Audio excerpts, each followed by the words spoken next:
Welcome everybody to another great episode of Real Life Matters, and you're with yours truly, DBoss. I'm telling you, it's just been, the episodes here have just been really on point. I have somebody that's going to be joining me here from Chicago, and and she does a lot of cooking. She loves to cook. She makes cooking even for your, if you have a specific diet. But we're going to delve in a little deeper into her, what she does, which everybody probably wants to know how and why she's cooking. So no other than further ado, I'm going to introduce you today, celebrity chef Devine Tawanna. Welcome. Hello. Hi, Dee. I get excited when I see your face. Wow, you're looking good, girl. Thank you. Wow. Me too. I love the red. It's popping. Thank you. Oh, I know. You got to send me a couple red. I like red.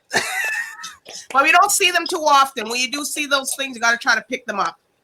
Yes, indeed. All right. Well, we know you're a celebrity chef and you're all over, but we want to delve in a little deeper. Where did your chefing skills come from? Well, I used to cook in the kitchen with my grandmother. I'm sorry if this camera, guys. But I used to cook in the kitchen with my grandmother when I was younger. And you could say I was her sous chef because she did have a restaurant and I would definitely help her prep. And the only thing that I really hated was cutting the onions. I always had to cut the onions and the celery. I hated it. But I know those are some tough. People always give you that, or the potatoes or something to peel. You know what I mean? Things that you don't like to do. Yes, indeed. I appreciate it now. I don't mind cutting now. Well, so when you were doing that, so did you, all the recipes and stuff that you do today, did it come from her? You know what? I'll say the base of my cooking came from her, the root of it. But I would say that gave me the courage to experiment with other cuisines, things that she didn't make at home. My grandmother, she would make Chinese food, she'd make Italian food, things like that. But she was mainly soul food. My thing is I like to try everything. So I'll go to a restaurant, I'll taste a dish, and if I like it, I make sure, to pay attention to the flavors, and I'll go home and replicate it. I make sure I go to whatever market, whatever cuisine. That's why I said, give me the ingredients, give me the recipe, I'll make it. All right. Well, we're going to step back a little bit. Mm-hmm. There was a point that in your life that you didn't want to cook anymore and you stopped. Can you tell us what happened? Well, I really didn't get into cooking until I got a family. I was married with children, the dog, the house, and all of that. But my husband passed away 11/11/11. And at that point, I didn't realize how it affected me because I couldn't go in the store. I couldn't shop. Because once I looked in the cart, I realized all of the things were for my family. There was nothing that I liked. You know what I mean? I realized I had been shopping and doing everything for my family. So it's really difficult. I got back into cooking when I worked at a college, with baked goods and things like that. But a coworker got a whiff of a dish that I had in the microwave, and he asked could he try it, and I let him try it, and he said, you should be selling this. This is really good. So seriously, I tell that story all the time. That's why I started cooking, because he just put it in my mind, like, why aren't you doing this? And I'm like, why am I not doing this? So that sparked the love, because the food has a lot of thought in it. I think about the people I'm preparing it for, the ingredients, because I'm putting love into it.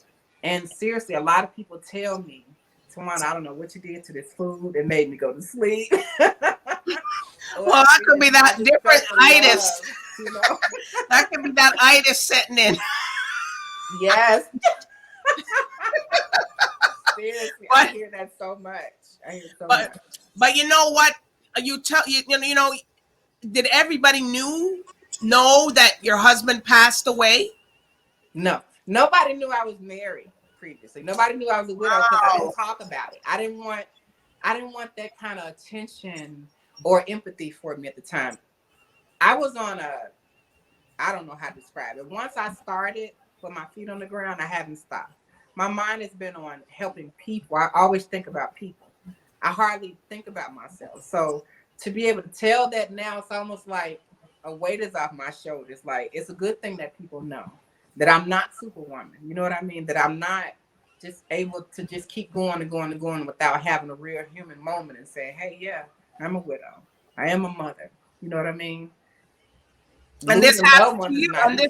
this is something that happened to you. This is real life matters, people. And you know, this is a matter that happened to Tawanna. And the reason I'm saying just Tawanna, because that's something that happened to you that was deep and it almost made you not who you were today.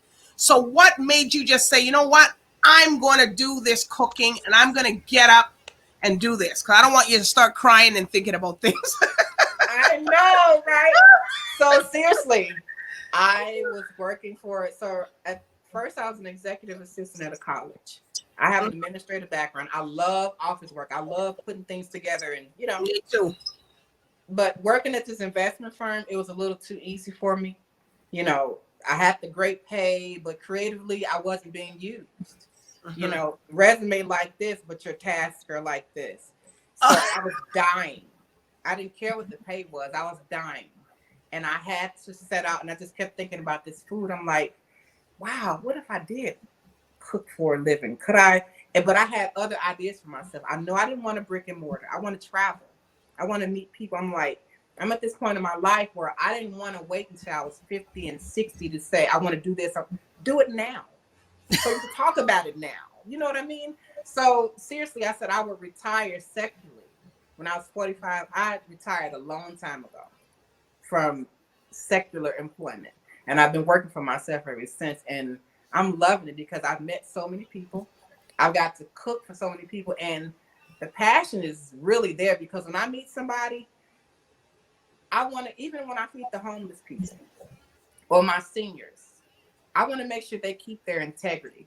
I'm feeding you just like somebody fed me. This is not like, oh, woe is, no. I cooked, this is good. I had some. I gave it to the customer that paid, and look, you get some too. You know, so it's not like, oh, I'm here, I'm on live, I'm feeding the homeless. No. And I'm not saying nothing's wrong for bringing attention to that for those that do.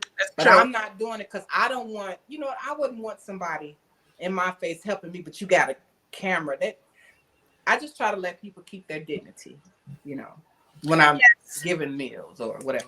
And then you like to tell people your slogan that is behind with some people, let me cook for you. Yeah. Well, you gotta come and cook over here in Toronto too. I cannot wait. You just wait. You just wait. I know you do a mean sweet potato pie, is it? I am going to bake. See, I promised a few people that I was going to send them food so that they can taste. I have the what you call it, seal a meal, where you can seal the package when you make the food, whether it's baked goods. I'm going to send you some food. Well, you better send people over here because in the studio here because they'd be like, oh my God. I'll send enough. I'll send enough. Devine Tawanna for us too. Because they will you know, hijack me. And next though here I got the package in my bag to go home with. Absolutely. I want everyone to be able to try it. And there's something that you make too. You say that you make food for people if they have dietary restrictions, like they can't have salt and different things. And that's pretty good because some people, you know, they can't have a lot of salt in their food, even though some people say they don't cook with salt, but they still add it. So I guess you do. Your food's very flavorful like that also, correct? I do. You have to. All I remember, I mean, I don't give anybody anything that I wouldn't eat. Well, okay. I make liver for people, but I don't like liver. But I like it. I make a mean liver. You might eat my liver if I do it. Rice and potatoes, but I've tried it over the years, and I just still cannot get with liver. It tastes like chicken liver or pork liver. Which kind of liver do you don't eat? None of them? No liver. Okay. No organ meat. It's too irony for me, if that makes sense. It's too earthy. It tastes like dirt would taste. So I can't. And there's a chicken that you say you do, was it African or something, or Nigerian? Nigerian chicken. Yes. Nigerian chicken recipe. I actually got it from the recipe from a coworker that I work with. She Oh, told me what it was. I went home and thought about the ingredients and made it. And I don't think it will ever taste as good as hers because her fiance or her husband now was from Nigeria. oh. And his chicken was delicious.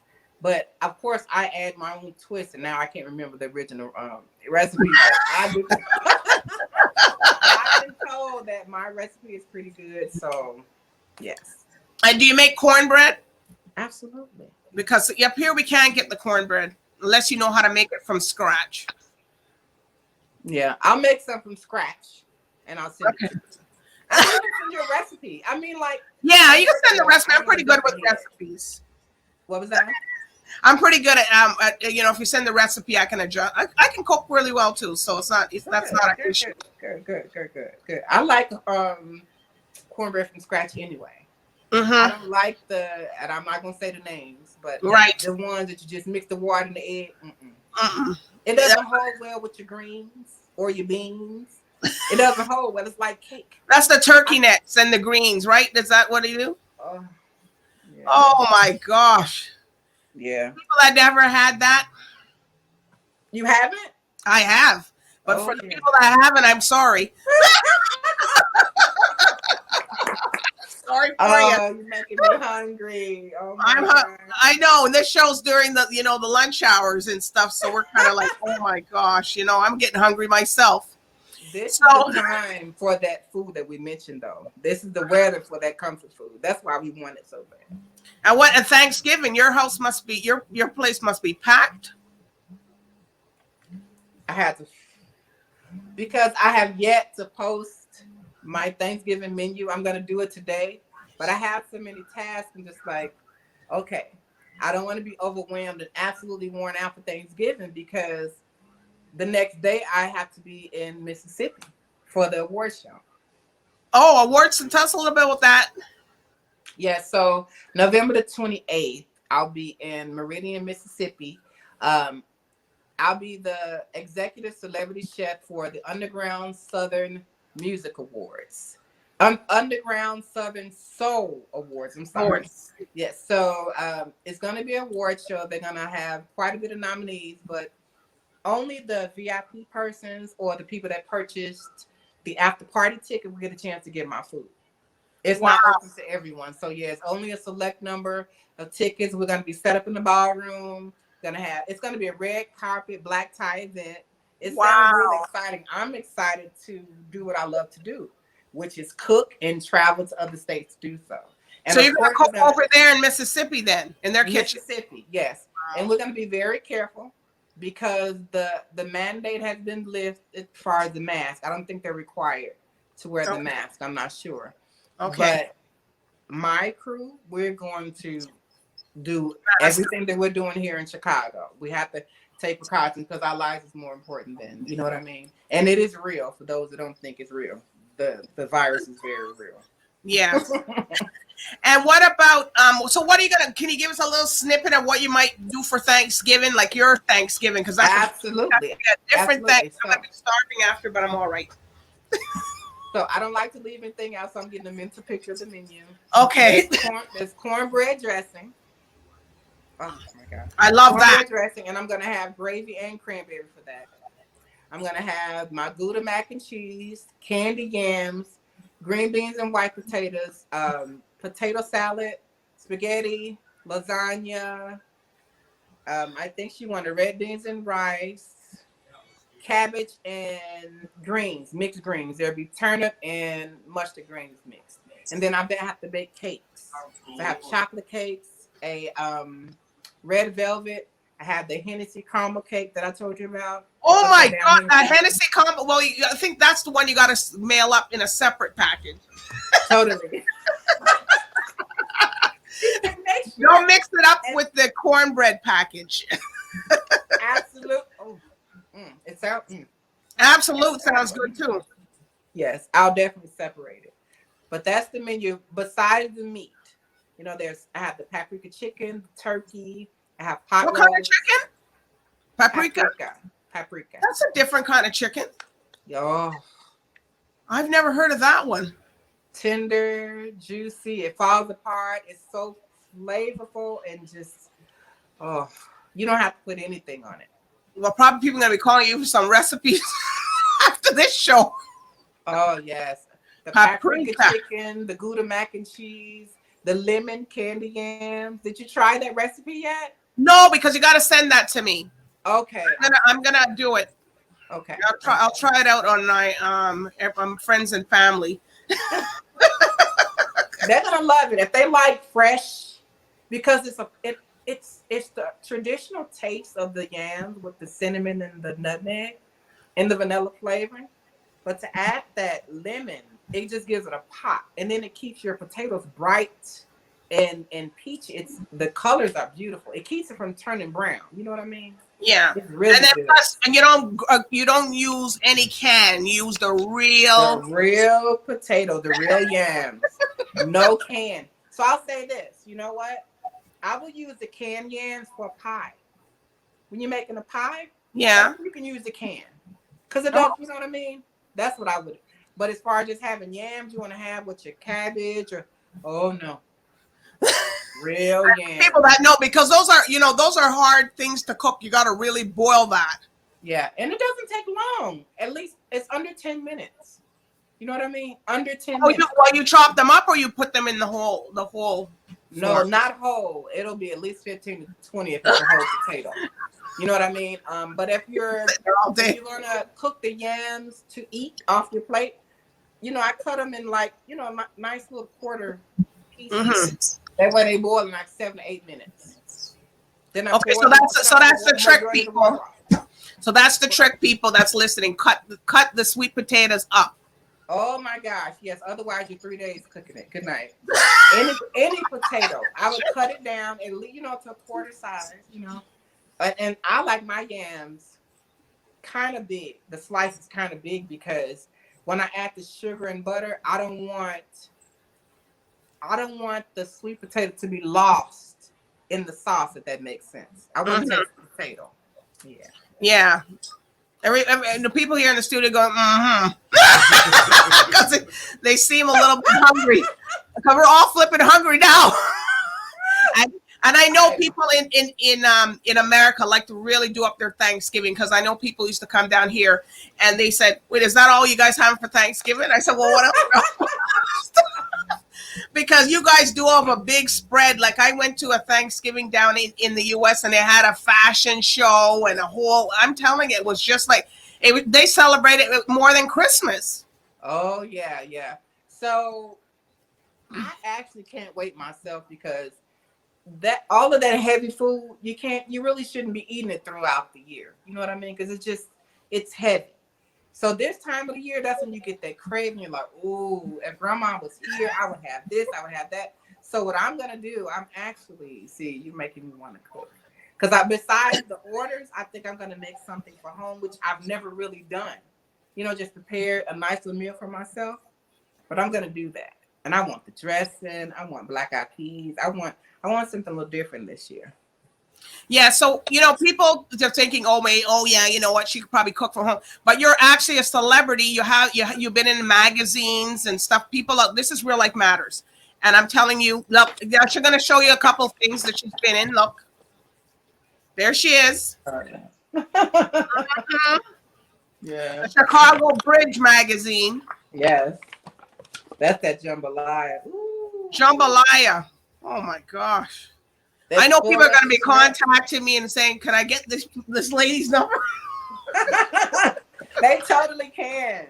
Oh my gosh! I mean, there's the meals at the plate here. The meals that are 500 calories or less. These here. 500 calories, and what's some of them there? The meals. So I have, let's see, orange roughy fish with a coleslaw, tomato puree over greens. Oh yeah, wow. So there's chicken. I have cabbage. So those are for the people that are watching their waist a bit. Yes. So and then that's really not hard to do when I talk to the person, because as I talk to them, I'm thinking about what it is that they want, And I get to know their pattern, because for the meal prep, it's not going to be successful unless the person's really into it. Otherwise, like, I wouldn't want a month worth of meals. That's so boring. Like, let me go to the refrigerator and get. No, I really think you should get your meals every 3 days or every 2 days. Yes. Something, and Something then that have you want to variety. eat. Mm-hmm. A variety. So if I talk to someone and they're okay with seafood and they're okay with chicken or whatever, or even if it's a vegan, I'll change up the flavors. You know what I mean? Like, they may have a couple of Asian dishes, a couple Mexican, Italian. I'll switch it up, and then I'm like, "Ooh, I can't wait. I'm having Mexican tonight. I'm having Italian tonight." Like, and So then you prepare meals in advance for people that they want. They don't cook. That's so you're like a wheels to go, and they can come to you, or they come pick it up from you. both. I deliver, and they're allowed to pick up. Well, you must have a pretty big kitchen, so. I actually have more locations that I cook from. I have the Westwood location, Bronzeville, and South Suburbs. Okay, and tell everybody where they can find you if they want to reach out to you. If they're not in Chicago or wherever they are, just tell everybody where they can reach out to you. I'm available on all social media platforms. Devine Treats with 2 E's and 1 Z. DevineTreats.com. You can look at my videos on YouTube, Celebrity Chef Devine Tawanna, Tawanna Devine, or you can just call my phone, 708-495-8867. Right, and you'll get people calling you for this is, hey people, it's only for you to call for recipes. But but if they want to do anything else, it's okay. But anyways, I do. You know what? Now you've seen Devine Tawanna, celebrity chef, at her best today. Now you know why she cooks, where it comes from, and why she keeps doing it. Yes, right? Yes, indeed. Yes, indeed. Well, thank you for coming and sharing your story with us today. I really do want to thank you. I appreciate you having me, and your personality makes me like, I can't wait to meet her. Like, I can't wait for you to taste this food.